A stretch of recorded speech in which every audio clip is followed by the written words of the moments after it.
Hello, it's April Ulmer with Project Further, and we are in sunny Tampa, Florida at the DPL Eastern Regional Showcase with Mr. Barry Ritson, the president of the DPL. How are you today? I'm great. Thanks for having me. Awesome. We're so excited. He's agreed to talk to us all about the DPL. And so before we get started, why don't you just tell us a little bit about your background? Tell us who you are. A little bit about me. I've been in the United States for 24 years now. Okay. Originally from Newcastle, England. Came here to play soccer. Wow. So all the way from that first experience opportunity here, that was why I'm here. Wow.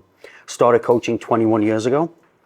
Currently the CEO of a club in California called LA Surf. Right, we know that. And started the DPL out of necessity. I didn't wake up one morning with my busy life and decide to put together a national league with 137 clubs in it. So 7 years ago we started the league. Tell us a little bit about that history. Like, what led you to decide, when you say out of necessity, tell us what that means.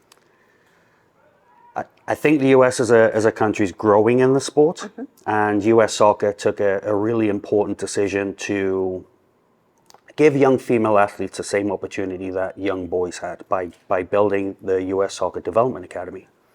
And with that came tremendous responsibility for the clubs and the coaches, but also for the players. And the standards of the league at the time dictated that these kids had to basically forego high school soccer, which from a cultural standpoint and from a general pride of school standpoint was difficult. It also meant that they had to train 4 nights a week. And it restricted the number of games for good reason, to have a balance between how many training sessions a player was taking in and how many games they were doing. Basically to manage their load and restrict injuries. Well, that catered to probably the top 5% of competitive soccer players. And we felt really early that there were maybe players that weren't quite ready for that level or needed to grow into that level, that needed something better than what was already there, but not quite so restrictive in terms of the rules and the regulations of the DA. So we built a DPL. Wonderful, wonderful. And so this is an incredible event, let me just say. Tons of teams, and we'll talk a little bit more about that. But my daughter London is here guest playing with Westchester Rush. She's very excited about that. She's played with them before. And she loves it because it provides the opportunity for her to hear the voice of a different coach and to play with different girls. And even in our pod, we talk about the value of that, the value of guest playing, the value of just being in an environment like this where development is front and center, right? And so can you talk to us a little bit about sort of piggybacking on what you said, the importance of development when it comes to girls in soccer and the role of the DPL in that? For us, the mission of the DPL is to be memorable and purposeful. Right? So when we take memorable first, it's creating opportunities and working with the clubs who are the drivers of the development program for those players, and coming up with ways to be really specific in what the experience looks like. A player should come to these events and have a really good time. Right. It should be fun. And competing should be fun. So when we look at the word purposeful, we want to make sure that the balance of competition is appropriate. And we also want to make sure that they're not playing the same teams they always play. And to your point, the roster rules within our league, and specifically for these type of events, are super wide and flexible. So it gives an opportunity for a player from the South that now plays in Dallas to guest play with a team in the Northeast, right? And to have that experience, we think is tremendously valuable. We give clubs the flexibility to put up to 30 players on a roster. So when you think, okay, we got to get players that are fit, healthy, and able, now it's about, okay, do they have the time? Do they have the resources to participate and maybe travel into these events? And if they don't, how can we help the club create that pathway for that individual player that may not have this opportunity in the backyard? Right. And we take pride in that creation of those experiences for the individual player and then the teams, because the teams want to come and compete and win. And winning's okay. Of course, winning's fine. But also as a league, just to make sure that everybody finds their level. Right. That's incredible. And speaking of that type of exposure, I mean, there are lots of college scouts here too, we've noticed, which is great. For kids who girls who want to play at that highest level, right?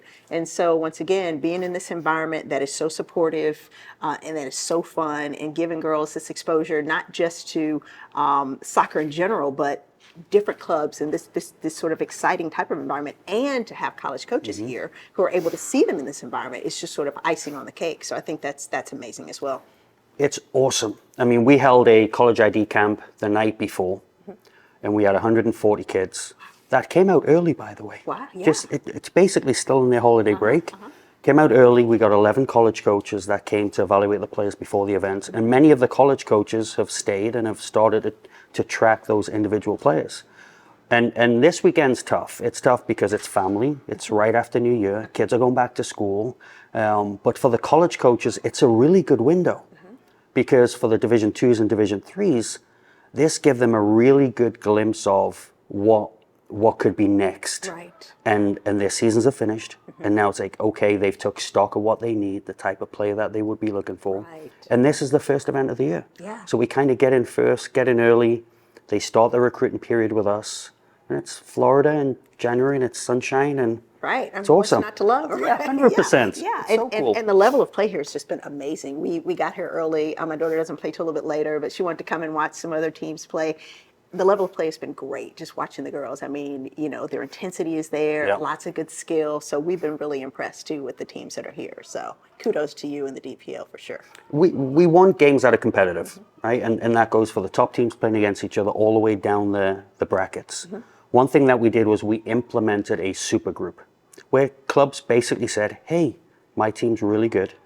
We'd like to play other really good teams. Can we play in your quote-unquote top bracket? Which is amazing. Yeah. And kids should want to compete.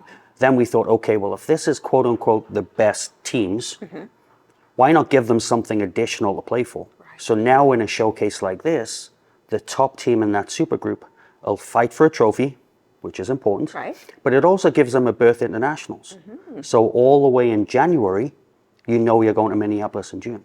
So you can do your fundraising, you can get your flights organized. Right. So there's another carrot, which, to your point, gives that little bit more edge Right. in terms of the competitive, which college coaches want to see. Of course. Right. So we want to drive that competitive nature. Wonderful, wonderful. Well, like I said, just kudos to you and the DPL. I mean, you're amazing, and we appreciate all the hard work that you're doing to provide a pathway for these girls just to play at the highest level. So thank you, and thank you so much for taking the time to talk. You're to us. welcome. Yeah, Anytime. it's been a I pleasure. appreciate you guys. Absolutely. Thank you, and good luck to your young one. Thank you so much.